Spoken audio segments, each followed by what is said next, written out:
Hi guys, ඉතින් අද මම කතා කරන්න යන්නේ 2016 NPV ගාන. ඒකේ ඩිස්කෂන් එක තමයි කරන්න යන්නේ. අපි ඉක්මනට ගානට යමු. පස්වෙනි ගාන ඉසරේනා. නිෂ්පාදන සමාගමක් එහි මෙහෙයුම් කාර්යක්ෂමතාවය වැඩි දියුණු කිරීමට දැනට පවතින යන්ත්‍රයේ වෙනුවට අලුත් යන්ත්‍රයක් ගන්න ඉන්නවලු. ඉතින් අලුත් යන්ත්‍රයේ ඵලදායී ජීව කාලය අවුරුදු 5යිලු. ඒ කියලා කියන්නේ අපේ ප්‍රොජෙක්ට් එක කියන්නේ ඉන්වෙස්ට්මන්ට් එක යන්නේ කියලා කියන්නේ මොකද ව්‍යාපෘතිය යන්නේ අවුරුදු 5යි. ව්‍යාපෘතිය කාලයත් අවුරුදු 5යි, right? පහත ඇස්තමේන්තුගත මුදල් ප්‍රවාහයන් මෙම යන්ත්‍ර දෙක හා බැඳේලු. පිරිවැය දීලා තියෙනවා අලුත් යන්ත්‍රයට වර්තමාන වෙළඳපොළ වටිනාකම කියලා දැනට පවතින යන්ත්‍රයට දීලා තියෙනවා.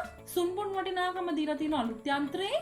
ඒ වගේම තමයි එක් අවුරුද්දට අදාළව වාර්ෂික මෙහෙයුම් පිරිවැය යන්ත්‍ර දෙකටම දීලා තියෙනවා. ඊට පස්සේ කියනවා අලුත් යන්ත්‍රය මිලදී ගන්නවා නම් ව්‍යාපෘති ආරම්භයේ 2,80,000ක අතිරේක කාරක ප්‍රාග්ධනයක් අත්‍යවශ්‍ය වන අතර ඒ ව්‍යාපෘති අවසානයේදී නැවත ලබා ගන්න පුළුවන් කියලා කියනවා. අපේක්ෂිත ප්‍රතිලාභ අනුපාතය 10% කියලා කියනවා. ඊට පස්සේ අපිට කියනවා මුදල් ගලායන සහ ගලා යාම ඇතුළත් ලේඛනයේ ශුද්ධ වර්තමානකය සහ ඒ සම්බන්ධ නිර්දේශය ලබා දෙන්න කියලා. දැන් 2014 නම් කෙලින්ම සමාවෙන 2015 නම් පිරිවැය අපිට හොයාගෙන යන්න තිබුණා. හැබැයි 16 පිරිවැය අපිට දීලා තියෙනවා. ඊට පස්සේ සුන්බුන් වටිනාකම අපිට 2015ත් හම්බුණානේ. 16ත් අපිට තියෙනවා. දැන් ඔයා දන්නවා අපි දැන් 2015 පේපර් ඩිස්කෂන් එකක් කරානේ. ඒතකොට දැන් එතනදී මම කිව්වනේ සුන්බුන් වටිනාකම වාර්තා කරන්නේ කොහොමද කියලා. දැන් ඔයා දන්නවා කොහොමද මේකේ සුන්බුන් වටිනාකමත් වාර්තා කරන්න කියලා. දැන් 2015 ගාන හදලා ගිය කෙනාට 2016 ගාන මහ ලොකු කජ්ජක් නෙමෙයි. පොඩි වෙනස්කමක් කරලා තියෙනවා. අතිරේක ප්‍රාග්ධනයට ලකුණු දීලා තියෙනවා. එතකොට අතිරේක ප්‍රාග්ධනය වාර්තා කරන්නේ කොහොමද කියන එක ඔයා මේ වෙනකොට දන්නවා. අපි 2015 එක කතා කරා. එතකොට ඔයාට අනිවාර්යෙන් 2015 ලකුණු 3ක් තියෙනවා. සමහර 2016 ලකුණු 3ක් තියෙනවා. 2015 කරලා ගියා නම් මම කියන්නේ. right? එතකොට පොඩි ප්‍රශ්නයක් තියෙනවා දැන් මෙතන. ඔයාට පොඩ්ඩක් කන්ෆියුස් ඇති වර්තමාන වෙළඳපොළ වටිනාකම කියලා මෙතනින් මේ අදහස් කරන්නේ මොකක්ද කියලා. සහ දැන් මෙතන දීලා තියෙන වාර්ෂික මෙහෙයුම් පිරිවැය. දැන් ඔයා මෙතන මේ ආදායමක් සමහරකට හොයන්න යනවා ඇති. දැන් මෙතන ආදායමක් දීලා නැහනේ. ආදායමක් දීලා නැහැ. දැන් ඔයාට වාර්ෂික පිරිවැයක් තමයි දීලා තියෙන්නේ. එතකොට දැන් මේ වගේ අවස්ථාවක කොහොමද දැන් ආදායමක් දෙන්න තු අපි කොහොමද NPV හදන්නේ? දැන් මොකක්ද පළවෙනි අවුරුද්දේ පිරිවැය ලෙස 100 ගන්නවා. එතකොට දැන් මාර ප්‍රශ්නයක් නේ මේක අපිට මේක මොකක්ද දැන් ඍණ ගානක් නෙන්නේ. හරි මම කියන්නම්. පිරිවැය කොහොමද අපේ ආයෝජනයේ මූලික ආයෝජනයනේ පිරිවැය කියලා කියන්නේ අපේ ආයෝජනය අපි සිදු කරන්න යන මූලික ආයෝජනික බිඳු වර්ෂයේ මුදල් ගලා යෑමක් ලෙස හඳුනා ගන්න පුළුවන්. වර්තමාන වෙළඳපොළ වටිනාකම කියලා කියන්නේ අපි මේ මොහොතේ ඒ කියන්නේ මේ ආයෝජනය කරන්න යන මොහොතේ මේ යන්ත්‍රය දැනට තියෙන යන්ත්‍රය විකුණුවොත් වෙළඳපොළ තුල දැනට තියෙන යන්ත්‍රය මම වෙළඳපොළ තුල විකුණුවොත් මට කොච්චරක් ලැබෙනවද? ලක්ෂ 3ක් ලැබෙනවා. මෙතන නම් 300ක් මට ලැබෙනවා. කියන්නේ දහස් වලින් නම්. හරිද? එතකොට ඔය ලක්ෂ 3 නැත්නම් ඔය දැනට පවතින යන්ත්‍රයේ වර්තමාන වෙළඳපොළ වටිනාකම අපේ ආයෝජනයේ බිඳුව වර්ෂය කියන්නේ මේ මොහොතේ කියන ස්ථානයේදී මුදල් ගලා ඒමක් ලෙස හඳුනා ගන්න ඕනේ. ඇයි? වර්තමාන වෙළඳපොළ වටිනාකම කියන්නේ මේ යන්ත්‍රය මම විකුණුවොත් හරියට නිකන් අර වෙළඳපොළ යන්ත්‍රය නිකන් සුන්බුන්නගයක් වගේ එහෙමත් ඕනනම් හිතන්න පුළුවන්. හැබැයි මෙතනින් මේ අදහස් කරන්නේ දැන් මේ යන්ත්‍රය විකුණුවොත් මේ පරණ යන්ත්‍රය අපි විකුණනවා නම් වෙළඳපොලේ මේ අලුත් යන්ත්‍රය ගන්න නිසා එතකොට අපිට අපේක්ෂිත ආදායම කීයද? ලක්ෂ 3යි. ඒක බිඳුව වර්ෂයේ මුදල් ගලා යෑමක් ලෙස හඳුනා ගන්න ඕනේ. සුන්බුන් වටිනාකම ඉතින් already ඔයා දන්නවනේ. ඒක කොහොමත් අවසාන වර්ෂයේ මොකද්ද අපේ මුදල් ගලා යෑමක්නේ.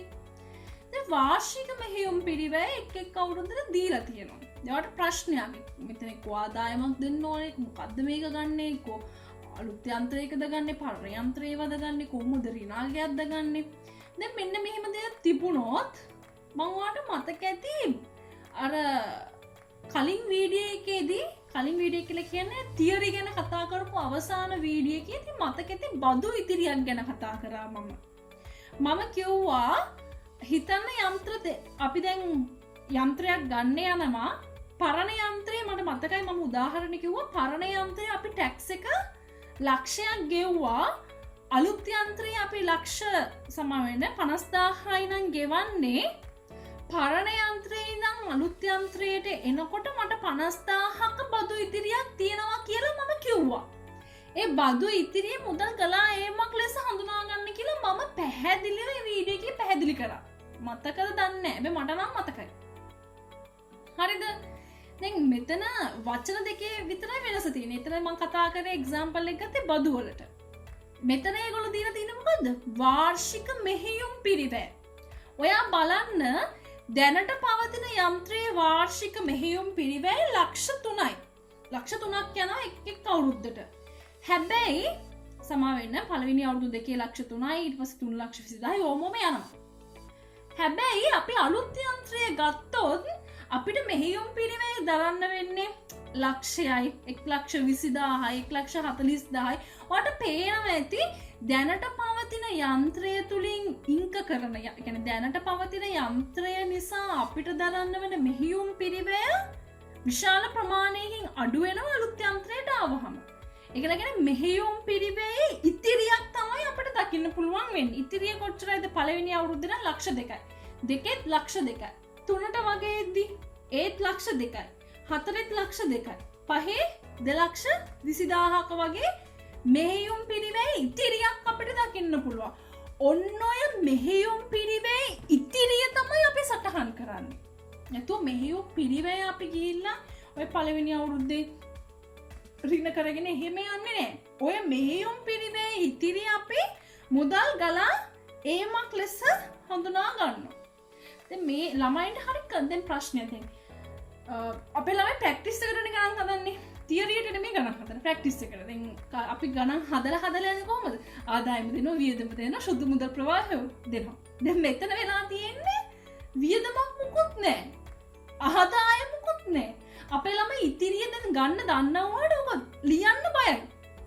ඇයි දැන් මෙතන වියදමක් නැහැනේ අඩු කරන්න එකක් නැහැ මල හුටා. මොකද කරන්නේ? එහෙම අඩු කරන්නම දෙන්නේ නැහැ එක්සෑම් එකේ. ඔහොම දෙන්නත් පුළුවන්. දැන් හදිසි දශම ගානක් ආව ළමයි ඒකටත් බය. වෙන්න බෑ රවුම් ගානක් එන්න ඕනේ. කියලා ළමයි ඒක බලෙන් රවුම් කරන්න යනවා. එහෙම හිතන්න එපා. හොඳේ? දැන් මේකේ අපිට දකින්න හම්බ වෙන්නේ නැහැ එක් අවුරුද්දට දාලා වියදමක් වගේ දකින්න හම්බ වෙන්නේ නැහැ. මෙහෙයුම් පිරිවැය ඉතිරිය ඔයා සටහන් කරනවට ලකුණු 1යි. හරිද? දැන් ඔයා හිතන්න මෙහෙම ඔයා මෙතන ලකුණු 5ක් දෙනවනේ. ඔය පහෙන් ඔයා දන්නේ මෙහෙයුම් පිරිවැය ඉතිරිය වාර්තා කරන දන්නේ වර්තමාන වෙළඳපොළ වටිනාකම දාන්න දන්නෙත් නැහැ. හැබැයි ඔයා පිරිවැය හඳුනා ගන්න දන්නවා, සුන්බුන් වටිනාකම දාන්න දන්නවා, අතිරේක ප්‍රාග්ධනය දාන්න දන්නවා. ඒව ඔක්කොම දාලා ඊට පස්සේ ඔයාට වට්ටම් සාධකයේ දාලා ඔයාට වර්තමානඥය හොයන්න දන්නවා. ඊට පස්සේ ඔයාට නිර්දේශය දෙන්න දන්නවා කියලා හිතන්නකෝ.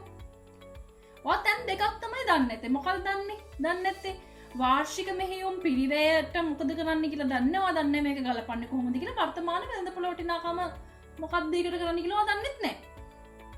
හරිද? හිතන්නකෝ ඔයා දැන් එක්සෑම් එකේ ඉන්නේ කියලා. එක්සෑම් එක ඔයා ඔය දෙක නැතුව ඉතුරු ටික කරගෙන යනවා. ඔයාට පහෙන් ලකුණු 3ක්ම තියෙනවා. පහෙන් ලකුණු 3ක් තියෙනවා. ප්‍රශ්නයක් නැහැ. ඔය මෙහෙයුම් පිරිවැය ඉතිරිය ලියනවටත් එක් අවුරුද්දට එක ලකුණයි දෙන්නේ. ඒ අවුරුද්දෙත් වට්ටම් සාධකයේ ලියලා යනවට ලකුණක් දෙනවා. ඔයා ඔය මුකුත්ම ලියන්නේ නැතුව නිකන් පිරිවැය දානවා.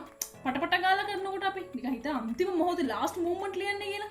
ඊට පස්සේ ආ මොකක් හරි බොරුවට උත්තරයක් දාලා ඔයා කියනවා මේකේ සුද්ධ වර්තමානාගේ මෙන්න මේක නිසා මම මේක කියන යෝග්‍ය හරි අයෝග්‍යයි හරි කියනවා. නිකන් ඔයාට එන උත්තරේට අනුව.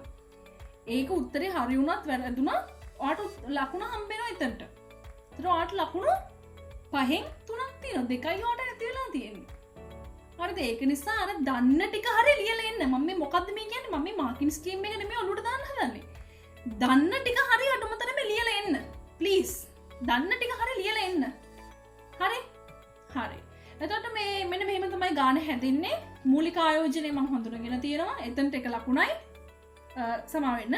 ඒකයි ඔය කාරක ප්‍රාග්ධනය අඩු කරලා එන එකට තමයි ලකුණු දීලා තියෙන ලකුණු එකක් මං හිතන්නේ දීලා තියෙනවා.